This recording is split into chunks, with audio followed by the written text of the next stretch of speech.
किसी से मिलता जुलता नहीं है वो, किसी से मिलता जुलता नहीं है वो खुद को अच्छे से जान रहा है, वो तैयारी कर रहा है एक ऊंची उड़ान की और लोग समझ रहे हैं परिंदा हार मान रहा है। हेलो दोस्तों, welcome back to my YouTube channel. दोस्तों, जैसे कि आप लोगों को पता है कि आज हम पढ़ेंगे क्लास 10th के most important question for board exam और साइंस का पढ़ेंगे। ठीक है, तो आज आप लोग जानते हो हम मेन इंपॉर्टेंट क्वेश्चन को लेकर आए हैं। इस क्लास को आप पूरा देखिए, ठीक है, क्योंकि इस क्लास में जो आपको बताया जाएगा वो बहुत ही बेसिक से बताया जाएगा और बहुत ही अच्छे से बताया जाएगा। ये समझ लीजिए, इस क्लास करने के बाद आपका 20 नंबर बिल्कुल फिक्स है, 20 नंबर बिल्कुल आपका फिक्स है इस क्लास को पूरा देखने के बाद। तो दोस्तों, मैं उम्मीद करता हूँ कि आप लोग पूरे वीडियो देखेंगे अच्छे से और अच्छे से तैयारी करेंगे एग्जाम की। तो दोस्तों देखिए, हमारा जो पहला क्वेश्चन पूछा गया कि क्या पूछा गया, बहुत ही ज्यादा मस्त क्वेश्चन पूछा गया है। आप लोग इसको देखते हुए और समझते हुए पढ़िए, क्योंकि जिस तरह से हम क्वेश्चन समझाएंगे वो क्वेश्चन बहुत ही इजी तरीके से समझाएंगे। ठीक है, तो इसमें कहा गया निम्नलिखित में से एसिटिक अम्ल है। क्या पूछा गया? एसिटिक अम्ल है, निम्न में से एसिटिक अम्ल। दोस्तों, मैंने पिछले वीडियो में जैसा बताया था, बहुत ही इजी तरीके से बताया था कि कैसे, मतलब कौन सा एसिटिक अम्ल है, कौन सा एल्डिहाइड समूह है, कौन सा एल्कोहल समूह है, कौन सा सल्फ्यूरिक अम्ल है, कौन सा, मतलब ऐसे मतलब कई सारे बता दिए थे। ठीक है, तो उस वीडियो को आपको देखना बहुत जरूरी है। अगर वो वीडियो नहीं देखे हो तो अभी तक, तो वो वीडियो आपको डिस्क्रिप्शन में मिल जाएगा, बहुत ही अच्छे से वीडियो को देख लीजिएगा। ठीक है, लेकिन यहाँ पर देखिए, यहाँ पर पूछा गया है बहुविकल्पीय में, जो कि 1 नंबर में आता है। ये तीनों नंबर एक एक नंबर का आ जाएगा। और क्वेश्चन देखते हैं, कहा गया निम्न में से एसिटिक अम्ल अम्ल है, मतलब एसिटिक अम्ल। देखिए दोस्तों, मैंने आपको बताया था, सूत्र बताया था CH3COOH, है ना। इस तरह से कोई बताया था, तो हमारे इसका नाम बताया था हमने कि इसी को हम बोलते हैं एसिटिक अम्ल। क्या बोलते हैं? एसिटिक अम्ल। तो देखिए आप लोग, इसमें से कौन सा ऑप्शन सही है? एसिटिक अम्ल, एसिटिक अम्ल। तो यहाँ पर देखिए देखो, यहाँ पर हमारा दूसरा कहा गया है, क्या बोला गया है? H2SO4। तो दूसरा के H2SO4 क्या नाम है इसका? मान सकते हैं सल्फ्यूरिक अम्ल मान लेते हैं। क्या मान लेते हैं? सल्फ्यूरिक अम्ल। तो हम सबका नाम लिखे दे रहे हैं, अगर आपको जो भी ऑप्शन में पूछा जाएगा उसी को आपको टिक करना है। ठीक है, तो हम पहले लिख देते हैं, इसका नाम क्या है? एसिटिक सल्फ्यूरिक अम्ल, सल्फ्यूरिक अम्ल। और दूसरा कहा, ये चौथा है, क्या है? एथेनॉल। क्या बोल सकते हैं इसे? Ethanol, ethanol. या फिर बोल सकते हैं क्या बोल सकते हैं? वन ऑल एथेन बोल सकते हैं, कुछ इस प्रकार से बोलते रहते हैं। ठीक है, और हमारा जो तीसरा है, वो तीसरा क्या आंसर है? एसिटल्डिहाइड। क्या बोलते हैं इसे? एसिटल्डिहाइड, एसिटल्डिहाइड, ये तीसरा है।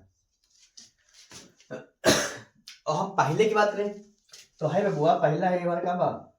ये है हमारा एसिटिक अम्ल। पहला क्या बा? एसिटिक अम्ल, एसिटिक अम्ल। तो मेरे पहला क्वेश्चन का आंसर क्या कहा गया है कि निम्नलिखित में से एसिटिक अम्ल है। देखिए यहाँ पर जो CH3COH होता है उसे बोलते हैं एसिटिक अम्ल बोलते हैं, और उसके बगल में लिखा है H2SO4 तो उसे बोलते हैं सल्फ्यूरिक अम्ल। और जो हमारा CH2 समूह जुड़ा है, एल्डिहाइड समूह जुड़ा है, उसे बोलते हैं CH3 के साथ जुड़ा है, इसलिए बोलेंगे एसिटल्डिहाइड। यहाँ देख लीजिए आप लोग, एसिटल्डिहाइड। और साथ में हमारे पास क्या है? CH3 CH2 और OH समूह है। तो मैंने आपको जब IUPAC नाम पढ़ा रहा था, जब मैं IUPAC नाम पढ़ा रहा था आप लोगों को, तो उसमें लिखवाया गया था जहां अगर OH समूह से लास्ट में जुड़ा है तो हम लगाएंगे वहां पर आल, सफिक्स के रूप में क्या लगा देंगे? आल लगा देंगे। और जहां पर CHO समूह जुड़ा होता है वहां क्या लगाते हैं? वहां पर लगाते हैं अल समूह। क्या लगाते हैं? अल समूह।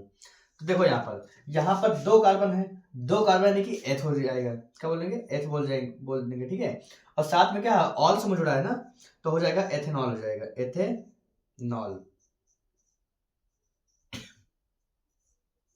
अब देखिए यहाँ पर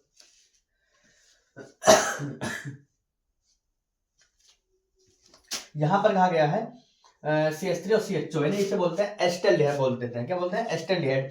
अब देखिए दूसरा जो क्वेश्चन में पूछा गया है कि निम्न में से एल्केन का सूत्र है। तो जब मैं IUPAC नाम को पढ़ा रहा था, क्या पढ़ा रहा था? IUPAC नाम। तो आपको सारा चीज बताया गया था, कि एल्केन का सूत्र क्या होता है, एल्कीन का सूत्र क्या होता है, और एल्काइन का सूत्र क्या होता है, सारा सूत्र बताया गया था बहुत ही इजी तरीके से। अगर अभी तक आपने उस वीडियो को नहीं देखा है तो वो जाकर आप देख सकते हो, क्योंकि वह वीडियो आपके लिए बहुत ज़्यादा मोस्ट इम्पॉर्टेंट होने वाली है। होने वाली क्या, वो हो चुकी है, तो आप लोग उसे देखकर उसका फायदा लीजिए। बहुत ज़्यादा इंपॉर्टेंट है वो, क्योंकि वो लाइव में आकर पढ़ाया था बिल्कुल बारीकी से। तो देखिए दूसरा क्वेश्चन कहा गया है कि निम्न में से एल्केन है, देखना बाबू, कहा गया है, देखो अगर कुछ इस तरह से आ जाए CnH2n और CnH2n प्लस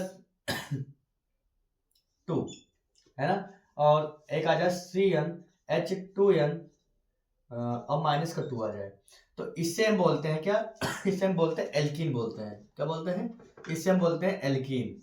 और इस तरह से आ जाए तो इसे बोलते हैं एल्केन बोलते हैं। क्या बोलते हैं, एल्केन बोलते हैं। और इस तरह से आ जाए तो इसको बोलते हैं एल्काइन। क्या बोलते हैं, एल्काइन, है ना। अब देखिए इसका सूत्र कैसे रखते हैं तो देख लीजिए। जैसे मान लीजिए हमारे पास कार्बन की संख्या कितनी है, ये जो n लिखा है ना CN, तो n हमारा क्या है, कार्बन की संख्या है, क्या है, कार्बन की संख्या। तो हम मान लो कार्बन की संख्या रख दिए 2, कितना रख दिए 2। 2 मिनट को इंक डाल दे, उसके बाद पढ़ाते हैं।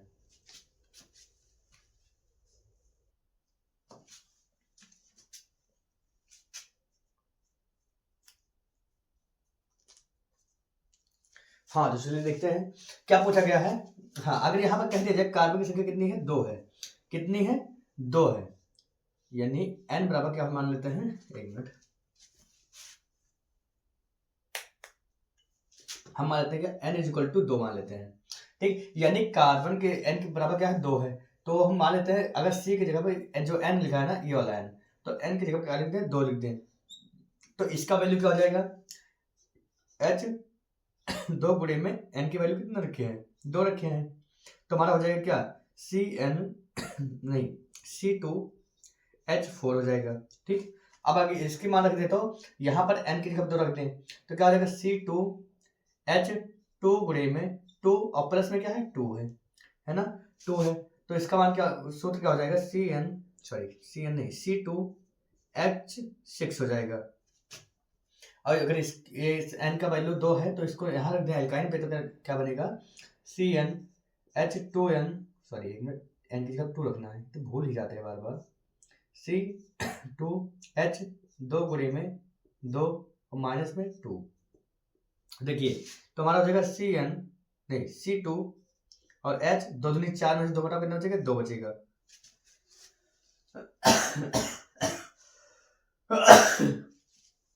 तो कुछ इस प्रकार से हमारे क्या होता है, इसका नाम लिया जाता है। जैसे हमारा क्या होगा, एल्काइन, एल्कीन हो गया, क्या हो गया भाई साहब, एल्कीन हो गया। अगर हम इसको देखें स्ट्रक्चर के रूप में, किस प्रकार से, स्ट्रक्चर के रूप में, 2 कार्बन है, तो 2 कार्बन कुछ इस प्रकार से हमें क्या होता है, कार्बन कार्बन बॉन्ड रहता है, ठीक है। अब देखिए यहाँ पर एक कार्बन के 4 वैलेंसी होती कि नहीं होती, होती है, कहोगे गुरुजी होती है, तो क्या करोगे, 4 वैलेंसी दिखाना पड़ेगा, 1 2 3 और 1 4 है, 4 दिखा है, ठीक है। अब देखो यहाँ पर हाइड्रोजन कितना है, हाइड्रोजन तो 4 है ना, तो 2 इसके पास जोड़ दो, इसके पास, इसके पास हाइड्रोजन एक यहाँ जोड़ दो, एक यहाँ जोड़ दो, और 2 इसको दे दो, इस बेचारे को 2 यहाँ दे दो, ये तो भीख मांगेगा, हमें कहा, हमें नहीं दिए, हम रोएंगे, हमें नहीं दिए हैं। लेकिन फिर भी देखो, लेकिन हमें पूर्ण करना है, 4 पूर्ण करना है बैलेंस ही, तो अभी कितना हुआ, 1 2 3 हुआ, इस कार्बन का, इस कार्बन कितना हुआ, 3 हुआ। अगर इसकी बात करें तो 1 और 1 2 1 3, इसकी वजह से 3 हुआ। अब क्या करेंगे, अब हम करेंगे क्या, अब हम करेंगे यहाँ पर एक बॉन्ड लगा देंगे। तो हम जानते हैं या फिर हमने बताया है कि जहाँ सिंगल बॉन्ड होगा वहाँ एन लगाएंगे, और जहाँ डबल बॉन्ड है वहाँ इन लगाएंगे, और जहाँ ट्रिपल बॉन्ड है ना, क्या है, ट्रिपल बॉन्ड है, वहाँ लगाएंगे इन, YNE, आइन, क्या लगाएंगे, आइन लगाएंगे। तो वैसे ही आप लोग देखिए इसमें ये जो हमने अभी बनाया, हमने क्या बनाया, इन वाला समूह बनाया ना, डबल बॉन्ड है, तो ये क्या बना, एथीन बना, क्या बना, एथीन बना ना, पूरा का एथीन बना। तो हमारा जो ये समूह है, ये वाला C2H4 है, वो क्या है, एथीन है ना, एथीन। अब देखिए ये देखो, ये इतना बड़ा क्वेश्चन नहीं है, तो लेकिन हम बता रहे हैं डिटेल में, ठीक है। अब देखिए यहाँ पर दूसरा कहा गया है एल्केन वाला, तो एल्केन निकालने के बाद इतना निकल रहा है, कितना, इतना C2H6 निकल रहा है। अगर हम इसको स्ट्रक्चर के रूप में देखें, अगर हम इसको स्ट्रक्चर के रूप में देखो कैसे निकलेगा,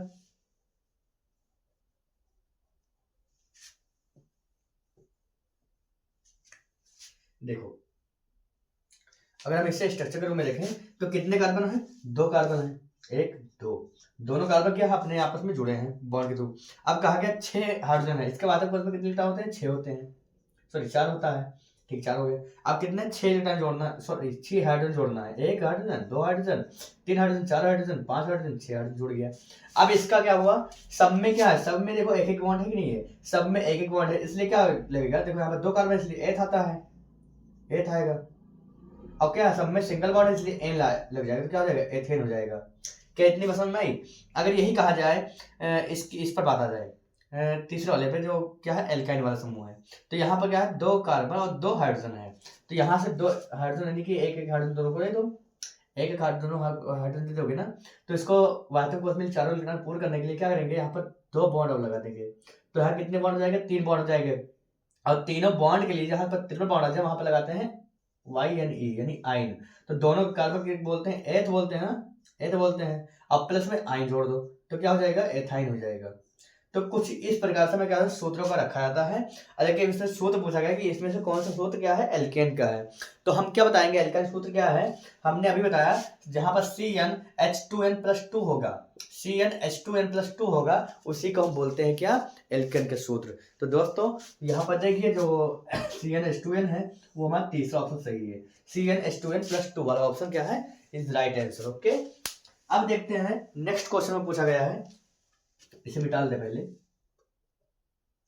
ये बहुत जरूरी क्वेश्चन है जो अगला बताने जा रहे हैं, बहुत ज्यादा जरूरी है।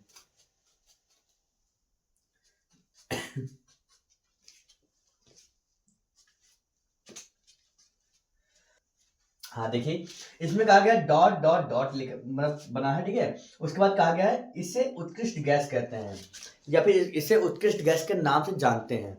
तो देखिए भाई साहब यहाँ पर देखो जितने भी 4 तत्व दिए हैं, 4 एलिमेंट दिए हैं, इन चारों में से कोई एक ऐसा तत्व है या फिर एक ऐसा एलिमेंट है जो क्या है जिससे हम उत्कृष्ट गैस के नाम से जानते हैं, जिसको हम नोबेल गैस भी कहते हैं। क्या कहते हैं, इसको हम नोबेल गैस भी कहते हैं। तो यहाँ पर आप देख लीजिए इसमें से कौन सा ऐसा तत्व है या एलिमेंट है जो कि नोबेल गैस यानी कि देखो हम लोग जो पढ़ते हैं पीरियोडिक टेबल, क्या पढ़ते हैं, पीरियोडिक टेबल पढ़ते हैं ना, तो कुछ इस प्रकार से क्या होता है, पीरियोडिक टेबल होता है, कुछ इस प्रकार से क्या होता है, हमारा पीरियोडिक टेबल होता है। क्यों, क्या इतना तुम लोग जानते हो, जानते होगे, कुछ इस प्रकार से क्या होता है, पीरियोडिक टेबल होता है। पीरियोडिक टेबल देखिए एक हिंदी होती है आवर्त सारणी, क्या होता है, आवर्त सारणी, कुछ इस प्रकार से होता है। अब देखिए यहाँ पर जो इसे बोलते हैं एस ब्लॉक, इसे बोलते हैं डी ब्लॉक, इसे बोलते हैं पी ब्लॉक, और जो नीचे रहता है उसे बोलते हैं एफ ब्लॉक, जो इस प्रकार से होता है, लेंथेनाइड एक्टिनोइड होता है। उसके बाद नहीं हो रहा, इतने की बात हो रही है। कहा गया निम्न में से क्या है उत्कृष्ट गैस। देखो यहाँ पर जब आपने पी वाला क्या बोलते हैं ऑर्बिट पढ़े होंगे, या पी, हाँ पी कक्षा को यानी ऑर्बिट वाला पढ़ा होगा, तो आपने देखा होगा कि पी ब्लॉक के तत्व हैं उनके लास्ट जो समूह है, जो लास्ट वाला समूह है, जिसे बोलते हैं हीलियम समूह। क्या बोलते हैं, हीलियम समूह, एच समूह। जो एच समूह में जितने भी एलिमेंट आते हैं उनको नाम दिया गया है उत्कृष्ट गैस। क्या दिया गया है, उत्कृष्ट गैस, उनको नाम दिया गया है किसका, उत्कृष्ट गैस का। और इसी को हम बोलते हैं अक्रिय गैस। कई सारे नाम है, अक्रिय गैस, अक्रिय गैस, और इसी को हम बोलते हैं क्या, noble gas, noble gas, noble gas. मतलब इन तीनों नामों से इसे सम्मानित किया गया है, इन तीनों नाम से क्या किया गया है, सम्मानित किया गया है। जिसमें जो अक्रिय गैस होता है यानी कि ये किसी और एलिमेंट से क्रिया नहीं करते हैं, ऐसे बोल सकते हैं, कैसे बोल सकते हैं, या किसी और एलिमेंट से क्रिया नहीं करते हैं। अगर आपने थ्योरी में पढ़ा होगा तो आपने जो आवर्त सारणी के लास्ट वाला समूह है उसमें आपको जितने भी तत्व दिखे होंगे वो सब क्या है, वो सारे तत्व क्या है, उत्कृष्ट गैस है। तो इसमें से ऑप्शन देखिए यहाँ पर जो लास्ट में आता है हीलियम आता है, नियान आता है, आर्गन आता है, यानी हीलियम आता है, He आता है, और Ne आता है, Ar आता है, फलान धमाके बहुत कुछ आता है, लेकिन इतना देखो जो ऑप्शन दिया है। तो देखिए इसमें जो फ्लोरीन होता है ना, फ्लोरीन तो हमारा फ्लोरीन क्लोरीन ब्रोमीन तो पी ब्लॉक में ही होगा, लेकिन यहाँ पर आ जाएगा जिसके ऊपर -1 चार्ज होता है। क्या होता है, -1 चार्ज होता है, फ्लोरीन, क्लोरीन और ब्रोमीन, इन सब के ऊपर क्या -1 चार्ज होता है। तो ये दूसरों से क्या करते हैं, अपना बंध बना सकते हैं, दूसरों से क्रिया कर सकते हैं। लेकिन जब नियान होता है, इसका इलेक्ट्रॉन कितना हम निकालते हैं तो इनके वाहकत्व कोश में 0 इलेक्ट्रॉन होते हैं। कितने इलेक्ट्रॉन? 0 इलेक्ट्रॉन, यानी इनका स्टक बिल्कुल पूर्ण होता है, न किसी से इलेक्ट्रॉन लेंगे न किसी को इलेक्ट्रॉन देंगे, या किसी के साथ क्रिया नहीं करेंगे। ये समझ लीजिए ये मिडिल क्लास है। मिडिल क्लास क्या करते हैं, लेकिन अब तो सब कुछ मेंटेन हो गया है, लेकिन अब क्या करते थे, पहले क्या करते थे, ना किसी से लेते ना किसी से देते, अपने मस्त एकदम मस्त, है ना। तो यहाँ पे देखिए, यहाँ पे बिल्कुल सेम सिचुएशन वहां पर हो रहा है। यहाँ पर जब इनके पास भरपूर सामग्री है, इनके पास क्या भरपूर सामग्री है, तो ये किसी को कुछ देंगे, हाँ दे सकते हैं, लेकिन ले नहीं सकते, है ना। क्योंकि इनके पास पर्याप्त है, तो क्यों लेंगे दूसरों से, तो फिर भी देंगे नहीं। जैसे मान लीजिए यहाँ पर नियान जो होता है इनका अष्टक पूर्ण होता है। जैसे मान लो 5 की टॉफी मिल रही है, 5 की टॉफी मिल रही है, और कोई बंदा आ गया, उसके पास 4 रुपए हैं, 4 रुपए हैं, तो इसको भी टॉफी चाहिए और इस वाले बंदे को भी टॉफी चाहिए। तो क्या करेगा, क्या ये अपना इलेक्ट्रॉन इसको देकर अपना 1 रुपए देकर इसको 5 रुपए देकर, मतलब इसका 5 रुपए कंप्लीट करके इसको एक टॉफी लेने का देगा नहीं ना। वो ये भी चाहता है कि हम खाएं और ये भी चाहता हम खाएं, और इसके बीच में कोई तालमेल नहीं कि मतलब आप क्यों खाओ हम क्यों खाएं, तालमेल कुछ नहीं है। लेकिन फिर भी इनका 5 है और इसके बाद 5 रुपए का कितने मिलता है, टॉफी मिलता है। तो यही जो 5 रुपए वाला होता है यही अपना टॉफी ले लेता है, ना ये किसी को देंगे, ना इनको देंगे और ना इनसे लेंगे। तो ये जो हमारा रहेगा वो अक्रिय रहेंगे। कौन सा रहेगा? अक्रिय रहेंगे। मतलब जितने की सामग्री मिलती है उनके पास उतना पर्याप्त रुपये हैं। ठीक है, तो हमें उम्मीद करता हूँ कि आपको समझ में आ रहा होगा ना। तो जब कहा कि नियान क्या बा, नियान बा ना। तो नियान हमारा क्या है, नियान हमारा उत्कृष्ट गैस है। कौन सा गैस? उत्कृष्ट गैस। अब इसी को मैंने अभी बताया कौन सा गैस के नाम से, नोबेल गैस। किस नाम से? नोबेल गैस के नाम से। और हमने बताया इसको बोलते हैं अक्रिय गैस भी बोलते हैं। अक्रिय यानी कि किसी के साथ क्रिया नहीं करते हैं, किसी के साथ तालमेल नहीं करते हैं, किसी के साथ उठा बैठी नहीं करते, किसी के साथ कहीं भी नहीं जाते हैं, बस मस्त मौलाना आदमी रहते हैं। तो मिलते हैं हम नेक्स्ट क्वेश्चन के साथ बहुत ही अच्छे से। तो हम देखते हैं हमारा जो अगला क्वेश्चन पूछा गया है। अगला क्वेश्चन में क्या पूछा गया कि अलैंगिक जनन होता है, जो अलैंगिक जनन मुकुलन द्वारा किसमें होता है। तो दोस्तों मैं इसके लिए मैं अगला एक वीडियो लाने वाला हूँ जो कि बहुत ही डिटेल में बायोलॉजी पढ़ाया जाएगा उसमें। लेकिन फिलहाल आज इतना लो कि जो अलैंगिक जनन होता है उसमें मुकुलन द्वारा तो क्या होता है, ईस्ट में जनन होता है। किसमें होता है? ईस्ट में अलैंगिक जनन होता है मुकुलन द्वारा। तो ये हमारा जो पहला ऑप्शन रहेगा वो सही रहेगा। अब दूसरा देखते हैं, दूसरा में लिखा है इनमें से किस दर्पण की फुगादूरी जो होती है वो क्या होती है, समान होती है। क्या होती है? समान होती है। तो तुरंत जैसे देखो आप उत्तल दर्पण, तुरंत ही क्या लगा दो, इस पे सही टिक लगा दो, क्योंकि उत्तल दर्पण जो होता है उसका ही क्या होता है, फोकस दूरी समान होती है। अब देखते हैं इसमें कहा गया है विद्युत आवेश का एसआई मात्रक क्या होता है। देखिए भाई साहब, देखो जो हमारा वोल्ट होता है, क्या होता है? वोल्ट होता है, वो तो होता नहीं। ओम होता है, वो क्या होता है? एक एम्पियर का, सॉरी प्रतिरोध का एक मिनट देखिए, जो हमारा विभवांतर होता है ना, विभवांतर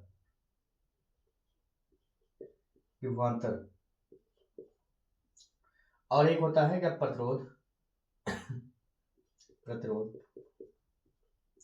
प्रतिरोध और एक होता है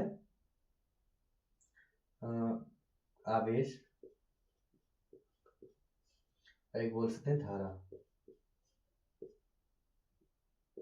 देखो जो विभवांतर का एसआई मात्रक क्या होता है, विभवांतर का एसआई मात्रक वोल्ट होता है, ध्यान दीजिए।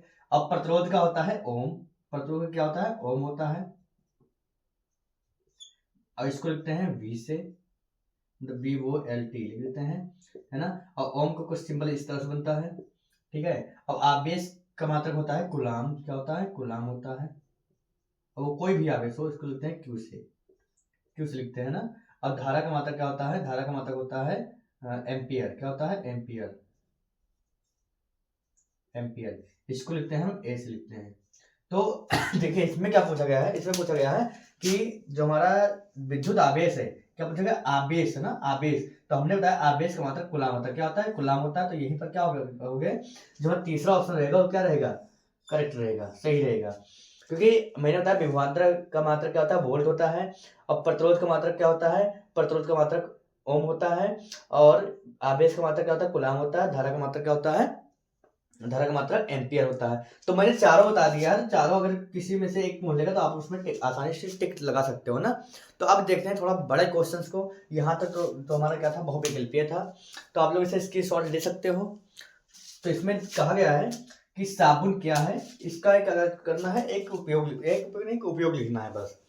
क्या करना है भाई साहब कि साबुन क्या है, इसका उपयोग लिखिए। साबुन क्या है, साबुन साबुन साबुन सॉप है ना, साबुन देखो क्या बोलते हैं, उच्च अणुभार वाले, देखो उच्च अणुभार वाले कार्बनिक अम्लों। उच्च अणुभार कब होगा, जब हम कार्बन की संख्या अधिक लेंगे, खूब ज्यादा लेंगे तो क्या होगा, उसका अणुभार क्या होगा, उच्च होगा, ज्यादा हो जाएगा, है ना, उसका अणुभार क्या होगा, ज्यादा हो जाएगा। तो वैसे इसमें कहा गया है उच्च अणुभार वाले कार्बनिक अम्लों के सोडियम तथा पोटेशियम, क्या बोला मैंने, सोडियम तथा पोटेशियम, सोडियम यानी कि Na तथा पोटेशियम के है ना, पोटेशियम लवण को साबुन कहते हैं। क्या कहते हैं, साबुन कहते हैं। देखो जैसे देखो यहाँ पर मैंने ले लिया कार्बन की संख्या 17 ले लिया, अब हाइड्रोजन की कितना ले लिया, 35 ले लिया, और COO अभी तक क्या है, या एक अम्ल है ना। जब इसको हम यहाँ पर सोडियम ले लेंगे, यहाँ पर एक Na ले लेंगे, तो क्या होगा, एक लवणीय हो जाएगा, है ना, क्या हो जाएगा, एक लवणीय होगा। और इसको हम बोलते हैं साबुन। क्या बोलते हैं इसे, साबुन बोलते हैं, साबुन बोलते हैं ना। फिर देखिए अब कहा गया है सोडियम तथा पोटेशियम, क्या बोला मैंने, सोडियम तथा पोटेशियम। यहाँ पर सोडियम लिखा ना, इस सोडियम की जगह पोटेशियम भी लिख सकते हैं, क्या लिख सकते हैं, पोटेशियम भी लिख सकते हैं, ठीक है। फिलहाल आप लोग यहाँ पर सोडियम ही लिखिए, इसका एक एग्जाम्पल है एक्स, ठीक है, एग्जाम्पल है। अब देखिए इसका उपयोग किस में आता है। देखिए कभी कभी कहते हैं पापा, क्या बोलते हैं, क्या बोलते हैं, ले आओ रे दाढ़ी बनाना है, साबुन ले आओ रे दाढ़ी बनाना है ना। तो वैसे देखो इसमें कहा गया है, इसमें दाढ़ी बनाने में बहुत बहुत बड़े बड़े सैलून पर जाओ तो यार साबुन ही पकड़ घिसीट देते हैं, साबुन के पकड़ के क्या करते हैं, घिसीट रगड़ देते हैं, उनको क्या करते हैं, मतलब दाढ़ी बनाने में उसका प्रयोग होता है, किसका, साबुन का। फिर देखिए हाँ, अब देखिए यहाँ पर कहा गया है नहाने में एवं कपड़े धोने में, कपड़े धोने नहीं, साफ साफ करने लगा ना, अरे साफ कहाँ करते हैं, उसे छांटते हैं ना, वही धोते हैं साफ करते हैं, बात एक का है। तो कपड़े धोने, कपड़े नहाने में उपयोग करते हैं एवं कपड़े साफ करने में इसका उपयोग करते हैं। और भी करते हैं, बर्तन को घिसने में, घिसने मांजने बोलते हैं ना, तो हम अपनी लैंग्वेज में बोले कि बर्तन को धोने में करते हैं, किसका, अपने बर्तन को धोने में प्रयोग करते हैं इसका। और हाँ, चर्म रोगों में दवा के रूप में इसका उपयोग करते हैं, किसका उपयोग, दवा के रूप में चर्म रोग का हुआ, चर्म रोग हमारे जैसे दाद खाद खुजली, दाद खाद खुजली है का, इसको बोलते हैं चर्म रोग। चर्म रोग में सब आते हैं दांत खाद खुजली, कहते हैं ना, दांत खाद खुजली को लेकर आइए, लेकर आइए नहीं, को नष्ट करिए, हमारे इस डिटोल साबुन से नहाइए, दांत खाद खुजली को भगाइए, है ना।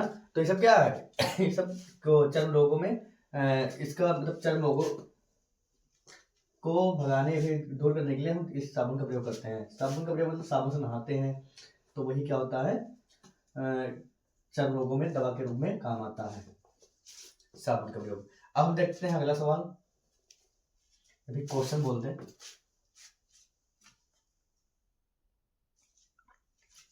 तो इसमें कहा गया है कि भर्जन क्या है, भर्जन किसे कहते हैं, ये क्वेश्चन पूछा गया है। क्या पूछा गया है, भर्जन किसे कहते हैं या भर्जन क्या होता है। तो देखिए कहा गया किसी अयस्क के वायु की, किसी अयस्क को अयस्क लेना है, उसके वायु की उपस्थिति में क्या करना है, उसके गलनांक जितना उसके अंदर गलना की क्षमता है उससे कम गर्म करते हैं, उससे कम ताप पर क्या करते हैं, गर्म करते हैं। मान लो क्या 100 पर क्या होता है, गल जाता है। मान लो क्या एक पानी है वो क्या होता है 100 डिग्री सेल्सियस तापमान पर क्या होता है, उबलना स्टार्ट करते हैं। लेकिन हम यहाँ ले रहे हैं 80 गर्म, मतलब 80 ताप पर क्या करते हैं, गर्म करते हैं। तो जो गर्म करना क्या कहलाता है, भर्जन कहलाता है। तो ऐसे हम बोल सकते हैं किसी अयस्क के वायु की उपस्थिति में, या फिर अयस्क को वायु की उपस्थिति में उसके गलनांक जितने में गल जाता है, उसके गलनांक के कम ताप पर, जितना गल जाता है उसके कम ताप पर गर्म करना कहलाता है, भर्जन कहलाता है। तो ऐसे करेंगे तो मान लीजिए कहा वायु की उपस्थिति में लेना है कोई लेना है अयस्क ले लेते हैं, ये कोई अयस्क ले लेते हैं, ठीक है। और इसको हम वायु की उपस्थिति, वायु यानी कि ऑक्सीजन की उपस्थिति में गर्म करते हैं। जब हम गर्म करेंगे तो क्या होगा, यहाँ से कुछ टूटेगा इस प्रकार से, Zn O और प्लस में SO4 देगा, SO4 बैलेंस करेंगे तो कुछ इस प्रकार से आएगा। किस प्रकार से? इस प्रकार से 2SO4 हो जाएगा और 2ZN हो जाएगा। तो हाँ, यहाँ पर देखो, यहाँ पर कहा गया है ZNS लिया गया ना, तो हम यहाँ एक पॉइंट में लिख सकते हैं, एक पॉइंट में कि यह प्रायः सल्फाइड अयस्क, क्या बोलते हैं, सल्फाइड अयस्क पर प्रयुक्त होता है। यह प्रायः सल्फाइड अयस्क पर प्रयुक्त होता है। इस प्रकार से लिख देंगे, काम हो जाएगा। बस छोटा से लिखना है, आपको पूरा नंबर मिलेगा। 2 या 3 नंबर में जितने में आएगा आपको पूरा नंबर मिलेगा। ठीक है, तो इसे नोट कर लो, स्क्रीनशॉट ले लो। चलो जी, अब देखते हैं अगला क्वेश्चन। अगला क्वेश्चन में कहा गया है कि 20 सेंटीमीटर की फोकस दूरी वाले एक अवतल दर्पण के सामने कोई वस्तु रखी है, जिसकी दूरी क्या है, 40 सेंटीमीटर है। ठीक है, और इसका प्रतिबिंब कहाँ बनेगा, ये पूछेगा कि इसका प्रतिबिंब कहाँ बनेगा। तो हम बोल सकते हैं, ध्यान दो, है बहुत ज़्यादा इंपॉर्टेंट है, बहुत ज़्यादा इंपॉर्टेंट है। 2018 में आ चुका है, 2018 में आपका आ चुका है ये वाला। ठीक है, तो क्या कहा गया है, 20 सेंटीमीटर की फोकस दूरी, यानी फोकस दूरी को हम लिखते हैं क्या, फोकस दूरी को लिखते हैं स्मॉल एफ से। तो कितना है, 20 सेंटीमीटर दूरी। ठीक है, आप देखिए यहाँ पर एक बार ध्यान दो, यहाँ पर अवतल नहीं, यहाँ पर उत्तल लेते हैं। कितना लेते हैं, उत्तल है। ठीक है, उत्तल दर्पण, उत्तल दर्पण है। तो ध्यान दो, फोकस दूरी क्या है, 20, और जब यहाँ पर क्या गया है, कोई वस्तु रखी जिसकी मतलब जिसकी दूरी क्या है, 40 सेंटीमीटर, यानी कि यू की दूरी क्या है, 40 सेंटीमीटर। अब एक बात और ध्यान दो, कभी भी चाहे उत्तल दर्पण हो चाहे अवतल दर्पण हो, यू का मान हमेशा क्या होता है, निगेटिव ही रहेगा। अब हमें वी ज्ञात करना है, मतलब वी क्या करना है, ज्ञात करना, जिसको बोलते हैं क्या, प्रतिबिंब बोलते हैं ना, प्रतिबिंब। देखो, अब हम दर्पण का सूत्र लगाएंगे। क्या लगाएंगे, दर्पण का सूत्र।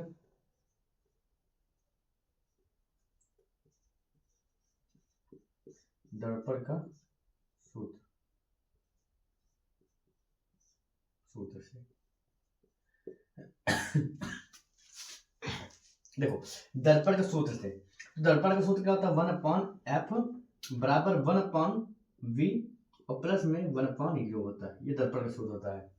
अब जो मान दिया उसे पूरा कर दो। इसका मान क्या है, 1/20 हो जाएगा, बराबर में क्या हो जाएगा, 1/v और प्लस में 1/u का वैल्यू कितना, 40 है, लेकिन u तो 40 है नहीं, -40 है। ठीक है, अब देखिए हम इसको इधर लेंगे, प्रशांता करेंगे, तो क्या हो जाएगा, 1/20 अब सॉरी, हाँ सही है, 20 और प्लस में क्या हो जाएगा, ये वही माइनस में है ना, जब इधर जाएगा तो किसमें हो जाएगा, प्लस में हो जाएगा, प्लस और 1/40 और बराबर 1/v, ये आएगा। अब देखो इसका एलसीएम निकालने में कितना आ रहा है, 40 आ रहा है। ठीक है, अब देखो 20 दूना 40 प्लस में 20 का क्रम 20 और 40 का क्रम 40 और 1। ठीक है, 1/v हो जाएगा। देखो 3/40 बराबर में क्या हो जाएगा, 1/v, ये हो जाएगा। अब देखो प्रशांता को मतलब पूरा करो तिरछा, तो 3v बराबर में 40 हो जाएगा। इसको इधर ले आओ तो क्या हो जाएगा, v बराबर में 40/3 हो जाएगा, 40/3। इसको अगर आओ काटना चाहो तो ऐसे काट सकते हो, आएगा हमारा 3 भागे में, वैसे तो हमें आता है लेकिन फिर भी आप लोग देख लीजिए, 3 क्रम 3 ऐसे काटेंगे, 3 क्रम 3 और बचेगा 1 0, 3 त्रिक 9, 1 बचेगा, पॉइंट लगाओ, 0 तो 3 त्रिक 9, फिर 1 बचेगा, पॉइंट लगाए 3, मतलब क्या हो जाएगा 9, ये भी 1 बचेगा। तो हम यहाँ लिख सकते हैं v का मान क्या हो जाएगा, 13.33 सेंटीमीटर। तो यही हमारा होगा इस क्वेश्चन का आंसर, यही होगा क्या होगा क्वेश्चन का आंसर। तो दोस्तों मैं उम्मीद करता हूँ कि आपको इस जितना पढ़ाया गया आपको बहुत अच्छे से समझ में आया होगा। अब मिलते हैं नेक्स्ट वीडियो में। अगर वीडियो पसंद आई हो तो इसे लाइक करके अपने दोस्तों के पास शेयर कर दीजिए ताकि वो लोग भी आकर जुड़ सकें। ऐसे ही हमारे चैनल पर मिलते रहेंगे अच्छे क्वालिटी के मतलब क्या वीडियो जो कि आपको बोर्ड एग्जाम में बहुत ही हेल्प करेंगे।